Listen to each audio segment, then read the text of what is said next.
My name is Revolta Sata, and I'm the host of the Pass the Mic Show.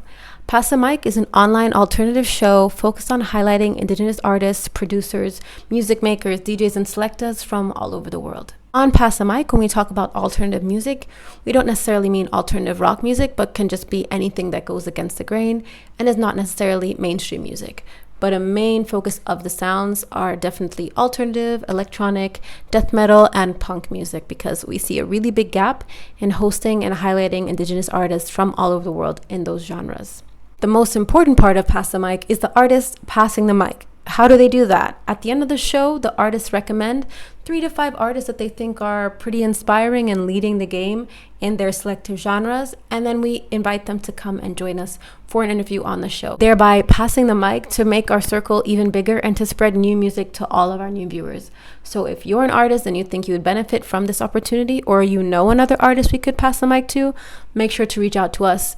And if you're just someone who really loves Indigenous music from all over the world, make sure you watch the next episode. Thanks for watching. Ajarama Nangadef, welcome back everybody to a new episode of Pass the Mic. Today we are joined by the Indigenous Punk Archives. Hello everybody. Hi. So for those of you that don't know about the archive, it's an Instagram page where you can learn about so many different amazing Indigenous bands. Would you like to share a little bit more about what your work is? Okay. So I actually started doing work in Indigenous music. I've always loved history, and that's kind of what I was studying. And being Yaqui and Mexican, I just was curious about like people of color that have contributed to rock because like the narrative going on was that, white people invented rock and roll, and just taking courses in history and like ethnic studies and things like that. And just from what like my family listened to and all this stuff, like I knew that there was more history there. And I did some work in American Indian studies, and that's kind of what I wanted to focus on music and being really inspired by my grandparents and my family. I wanted to focus on that history and kind of see what was out there.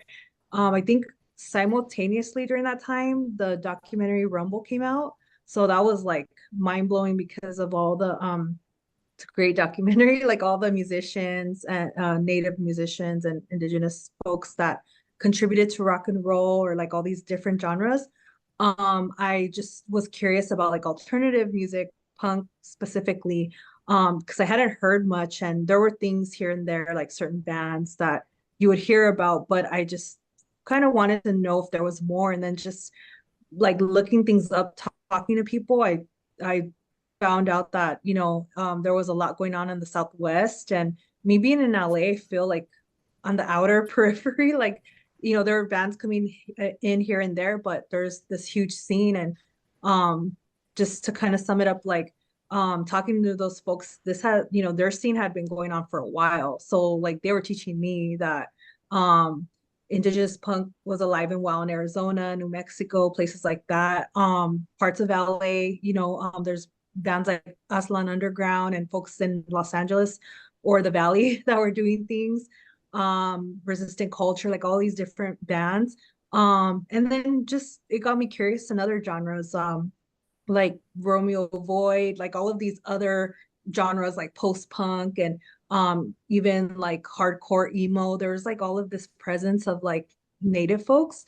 So that really inspired me. And I guess this was the research I was doing at the university, and it was tough because a lot of people, they didn't really some people didn't get it, like I would say professor wise, or like some people, not everybody. There I did have like folks that were supportive or like interested in that, but like not, it wasn't everybody's kind of like, they just didn't understand like how indigenous folks could be doing rock and roll, or like I don't know. So I felt like I had to like I not prove, but like have evidence, like I had to like show them like the big impact, and like Jimi Hendrix and like all of these people So that was really tough that it kind of didn't, get that much support.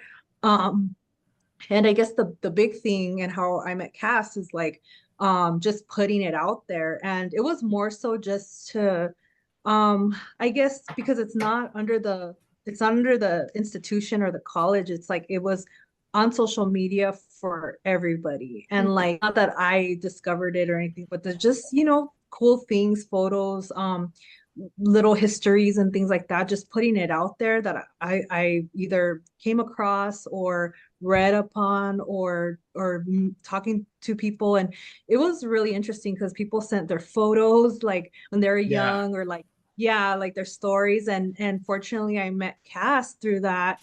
He could maybe tell you a little bit more, but I really appreciate his insight because there's bands that he's either part of or that he knows or genres or like he is just very inquisitive that he looks for like different people, even in like where my family, like Sonora, like where the Yaqui people come from, like some cool flyers. Like he found one that has like the deer dancer with the guitar, like, and so it's just like us kind of really, I don't know, there's, for me, I could say like there's this kind of like wanting to kind of show that the canon of like punk specifically or like rock is not what people just think it is. I think we see with also like black art, like the band Death that came out years later, that they were really like one of the first like early punk bands and things like that. So like history is always like, there's new things that come out, and I guess that's what really drives this archive. And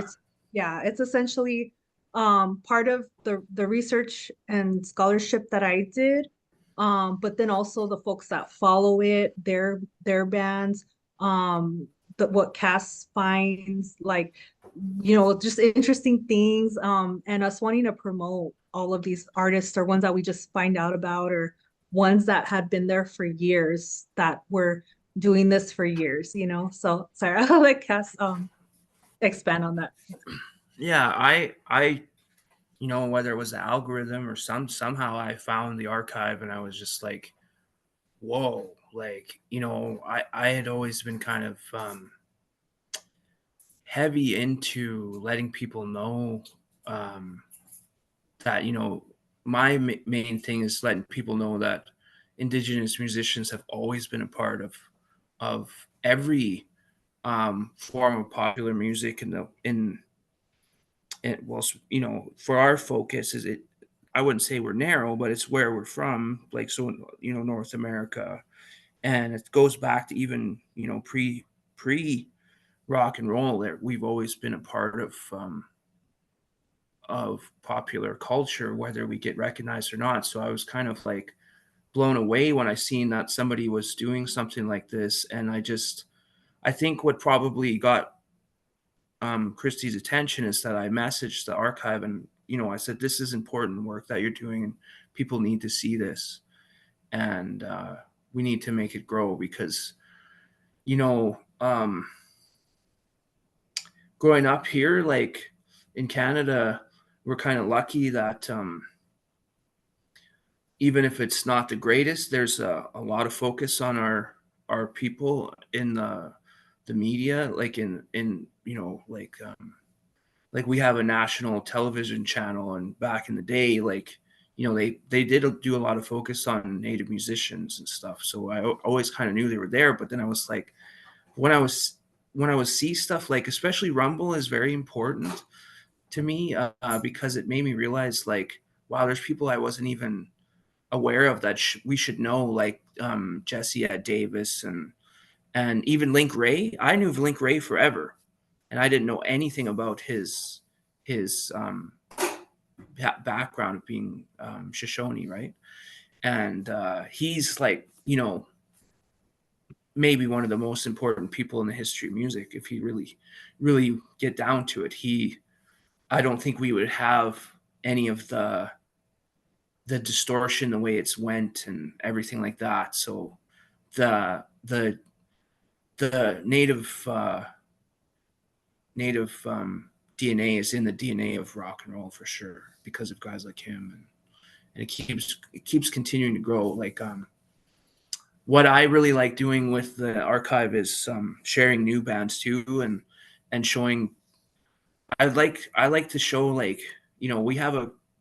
I wouldn't say we're strict, but we do have like what we kind of focus on is rock and metal too, and it's really I've been able to make some amazing connections and just because it inspired me so much, I've been able to find so many indigenous bands around the world. Like there's a bunch out of New Zealand and Australia that I've found, and it's just been incredible to see how happy they are when we share them, and there's so many there's like a big resurgence, or like there's so many bands, and it's just beautiful to see, and I'm happy to help them, and bands, like, and making kind of new stuff still too, right? Like Gabe and 1876 making powwow punk rock is like a really cool idea. Like powwow music is so based around a drum, and I think the drum is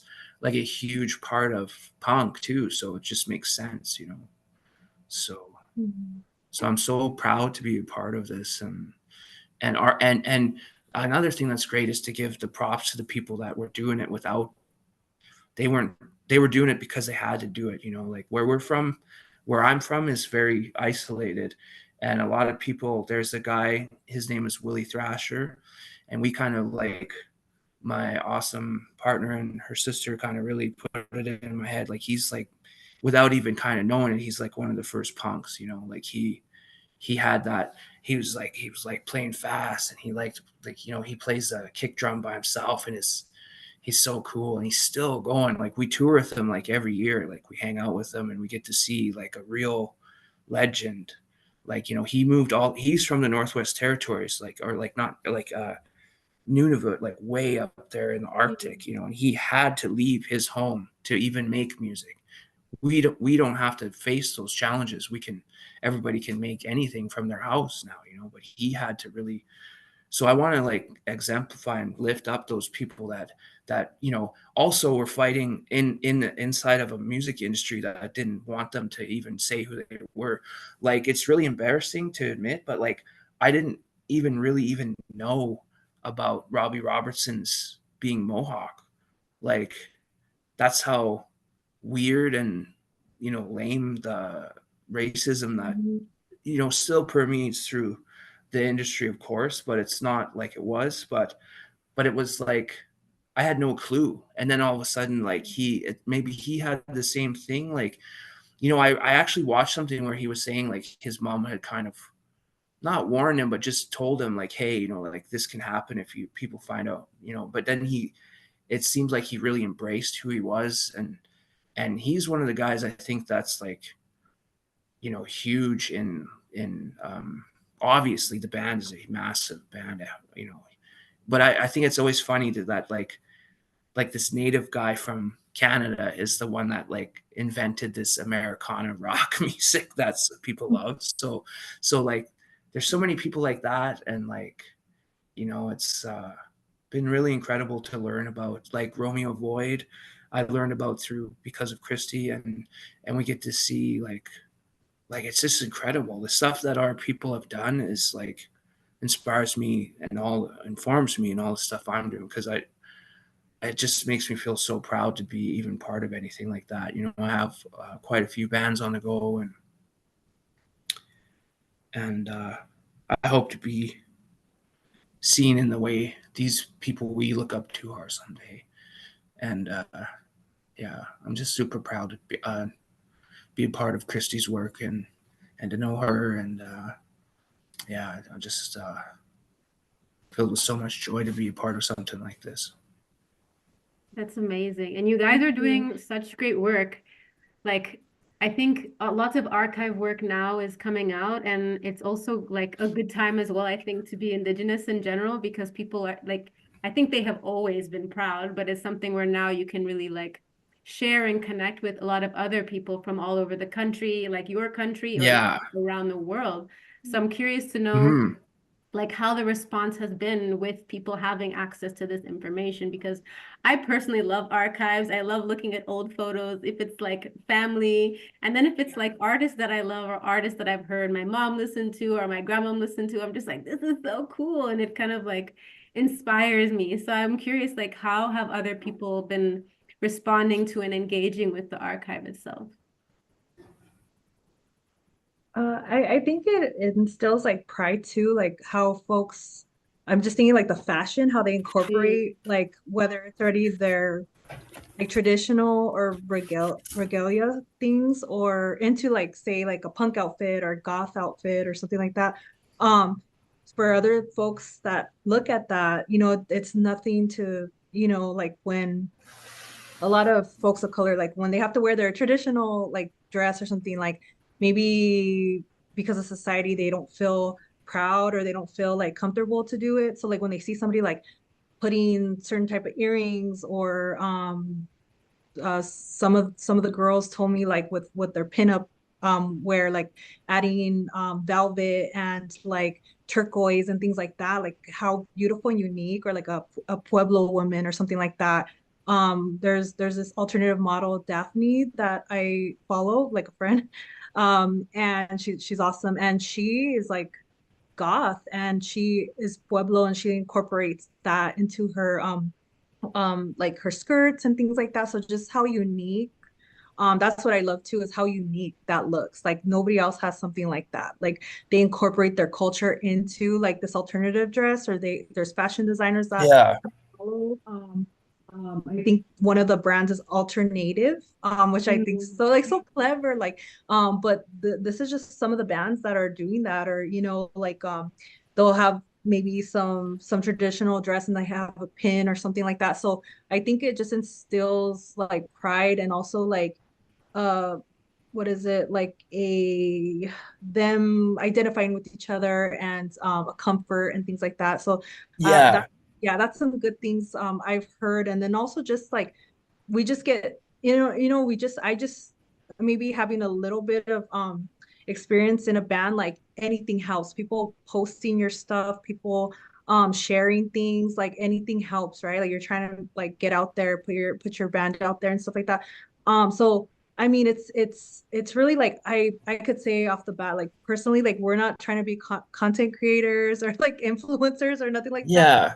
Yeah, this is just more like your homie like posting like your Mhm, mhm, like mhm. Yeah. like sharing. And so you'll see me like and cast like Pam spam posting like flyers and like their like new video that they posted up, because it just helps and it gives them more outreach to people. And I guess that's a thing, just wrapping up with that, like just quickly, like what I've heard is that like people like have been like thankful that like oh wow, thank you for introducing me to 1876, or thank you, I never knew about Dead Pioneers or Weed Rat or like this particular band or this. Yeah. Everything. Yeah, like I think Cash shared it was this native brand that has pedals, I believe, right? Pedals and Yeah. Yeah. Yeah. Guitar pedals.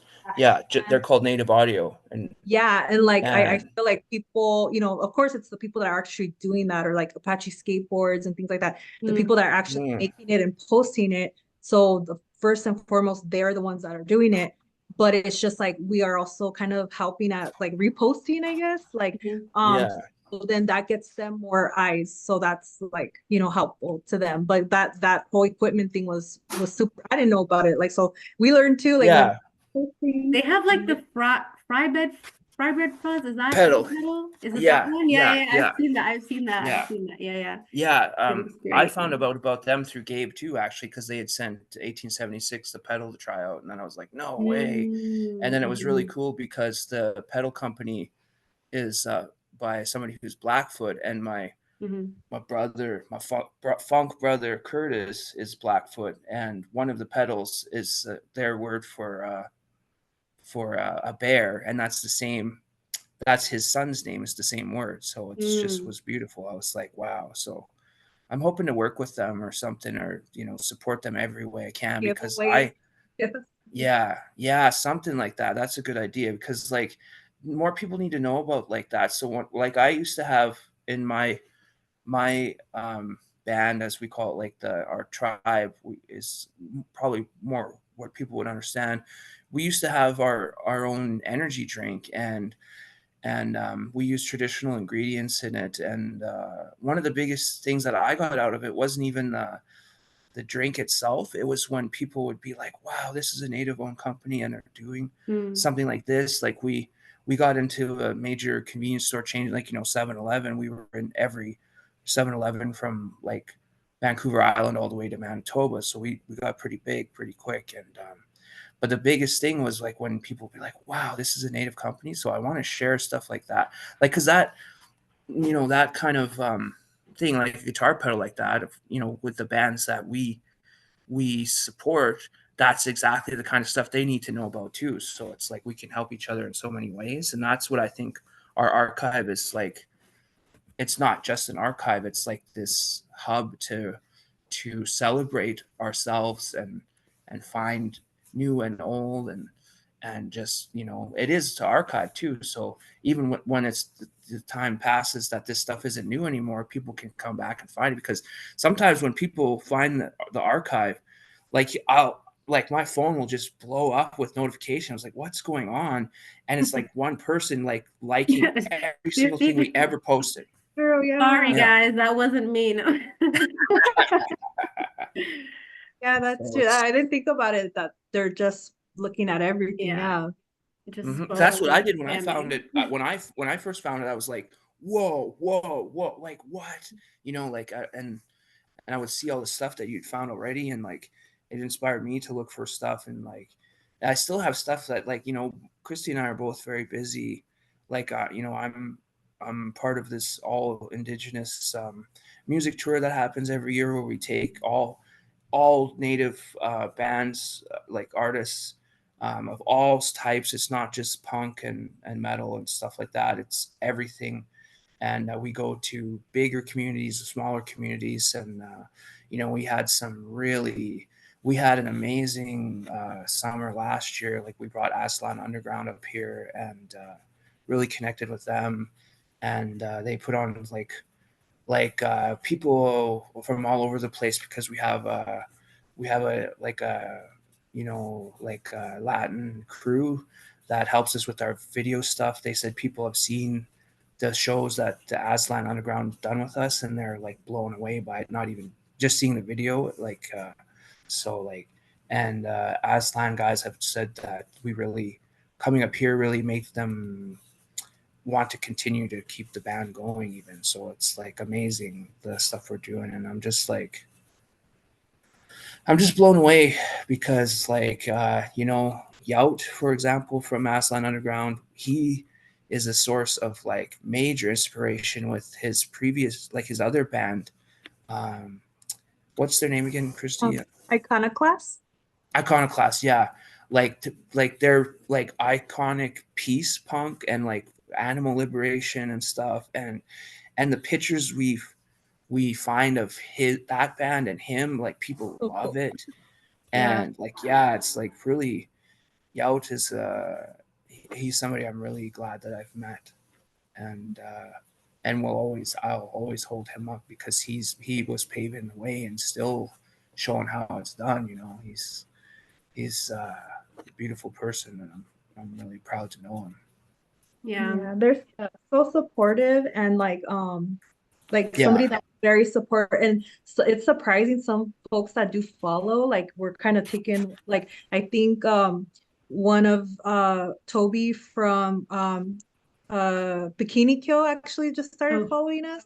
So I was like, oh my gosh. Or Clee, who just passed away. That was really hard. That's like one of our Blackfire. Yeah, that he supported us so much. He would tag us and stuff, and like pictures with him and like CJ Ramon, and just some really cool stuff that he was doing. Like that was we were like gutted for a bit, because he was such like, he's like, if this work was to start in any way, it was because of Blackfire, like that band. Clee and Janita Clayson, they were, there's so much history, like Cass, and just within them. There's yeah, and like the Flagstaff, that's kind of where this kind of got, because I was like, hey, like there was this big movement in the 90s. And I guess how that kind of started too, not to backtrack, but is a flyer actually, Los Crudos, the kind of hardcore band Los Crudos had a flyer that they were out in the res in Flagstaff. And it's funny because one of the artists, Ryan Singer, who's like an amazing, he's a punk too, and like a native artist, Navajo artist. It's funny because you just learn things all the time. So like he was he has some really cool punk artwork, and for some project that's going on, like he was gonna help out and send some of his artwork.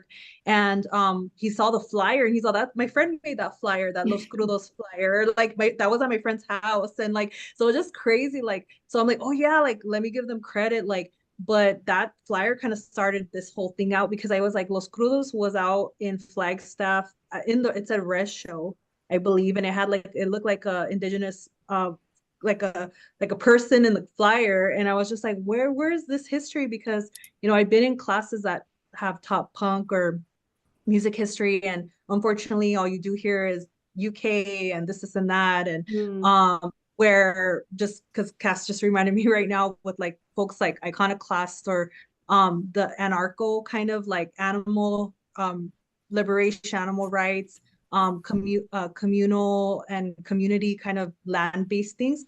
That's anarcho punk in the UK started to kind of get those ideas, and kind of get the credit for it for a bit, but that's indigenous like ways of life and things like that. So anarcho punk really comes from indigenous people, and that's something that I'm trying to explore a little bit. But even some of the record labels that anarcho punk had, they changed it. Luckily, they kind of, now that looking back, they're like, okay, that's not okay. Like they luckily changed it. Some of the bands, I think like Crass, and forgive me if I'm wrong, but some of the early anarcho bands, but they had some record labels called like One Little Indian and things like that, because I guess it kind of has that essence of like community, or like what you want to say, like land, very grassroots. But now they, looking back, maybe they're like, yeah, that's not a good decision, so they changed it. I know that. But that's indigenous anarcho punk. And the Mohawk too, that's something that the Mohawk, the iconic Mohawk and punk rock culture, there's all of these things that come from indigenous people.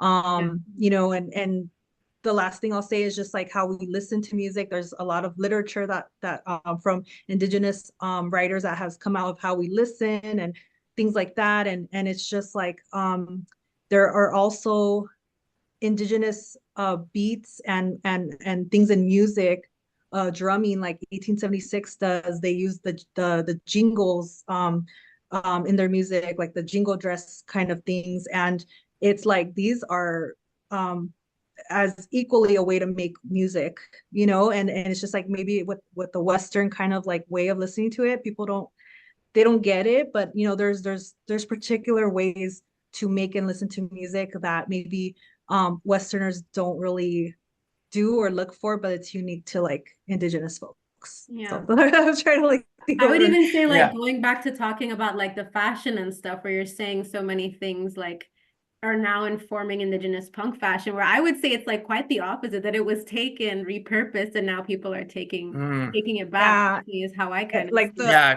hippie because like yeah, exactly, hippie culture, like and even like the jean vest, that's totally like all my uncles, yeah, I would say that about and like their a lot of uncles. things, not just punk. I think a lot of like, man, I mean, if you want to deep dive in it, it could be like all music is like indigenous and like taken to this like Western vision, and now it's like people are just like, that's our shit. Sorry, for lack of a better word. And like, there's a whole perspective with Afro-Indigenous folks too, like that's something definitely we want to like be aware and bring into. Like there's all this nuance of like, and then I love because I think that's sorry. I think that's a good point, because it's like those people need to see people like them doing these things too, like all the different, like our friend, I don't know her, but our friend Vicky, like, it's really cool to know somebody that's like a mix of, Native and Japanese or Native and Afro, like, and Indigenous people. Like, it's like such a it's great to see people coming together, you know, and be represented, and so they can see somebody like them. Like, that's what I like about doing this. That's why I share, like, you know, like Shepherd's Rain. Like, they're a big mix of different island people in New Zealand, you know, like all coming together to make this like killer metal, like so cool. Like, they're like just visually, even they're like Yeah, one of their the music coolest videos are bands going. insane. Yeah, like when I found them, I was like, wow. Like, I shared it instantly, like, you know. And then, like, you know, there's like all these. There's a metal band, and I wish I could remember their name offhand right now. It's just I should have prepared a bit more. I had the time to do that, but they're like, oh, I forget what their name is, but they're all like Aboriginal from Australia, and they're like the Southwest most Desert isolated. Metal? Is it Southwest Desert? Yeah, yeah, the most isolated metal band in the world. You know, like, so I shared them instantly. You know, like I was so inspired. Like, you know, they really have it tough to try and even do what they do. So that's what I want to do, is share stuff like that from everywhere. You know. Yeah. We want to also open it up to like Indigenous folks from different places, which is so beautiful. Yeah. Like the Who and like folks from Mexico and things like that are indigenous. Anywhere. Yeah. Yeah, like it's really interesting. Or I had somebody from, I believe, Russia, like, you know, Indigenous folks like that. Yeah. Or New Zealand, like Cass was saying, and it's cool, like the genre, it might be like reggae, or, you know, it's so interesting too, like music that folks are doing, or like they're doing emo or hardcore. And it's there. That's what I just love, is that there's so many examples and like proof that, you know, they are doing all the genres, like post-punk, emo, hardcore, metalcore, metal, yeah, I'm trying to think what else, reggae, everything, hip hop, like it's just amazing. Anarcho punk.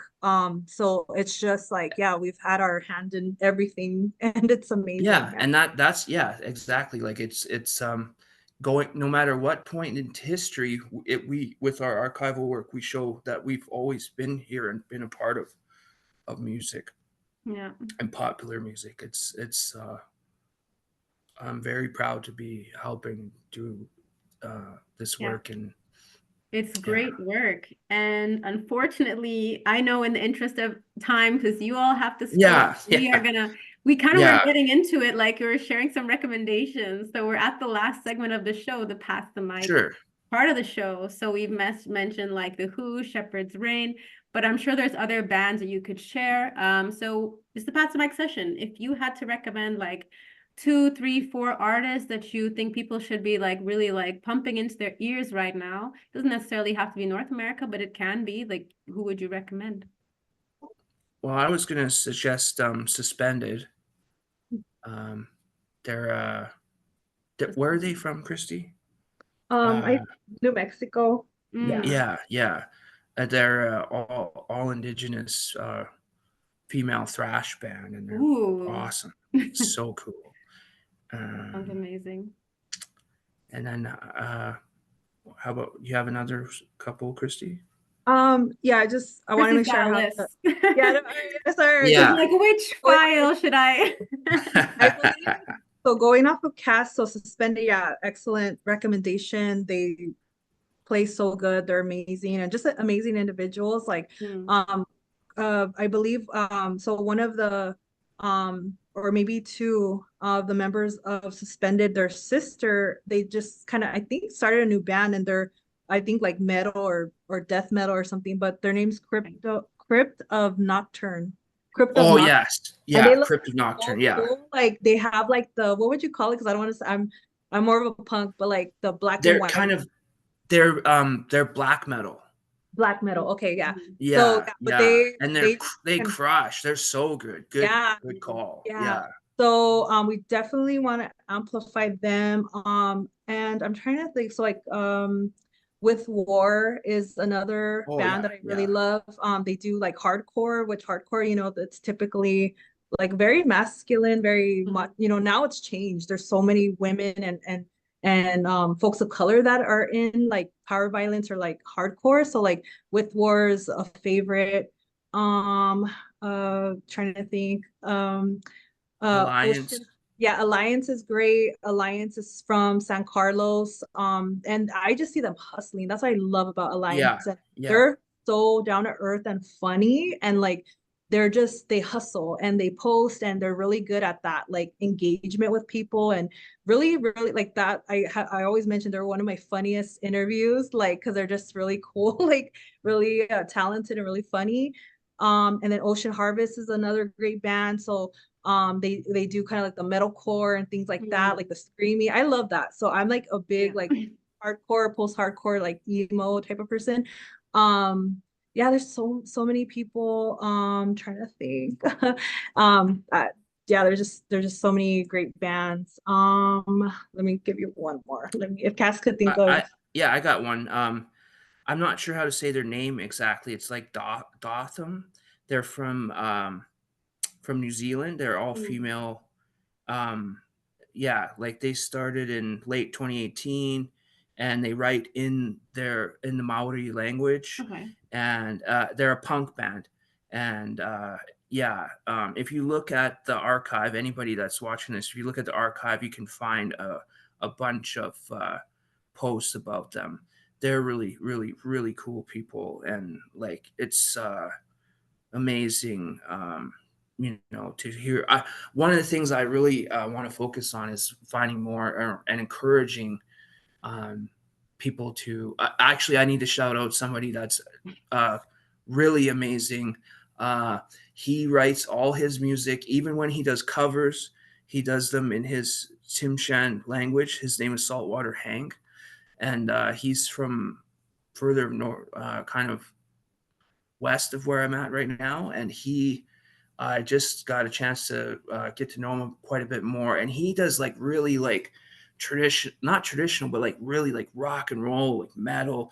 Like he does like you know, like kind of doomy Sabbathy stuff, and like just straight rocking, but it's all in his people's language, like not a word of English. And that's people like him. I should put him on the archive and share his stuff, because people need to hear and see somebody doing something like that. You can also share the links with us. Unfortunately, no time left. Yeah. I have to get going. We'll definitely recommend them to everybody. We'll put them in the description.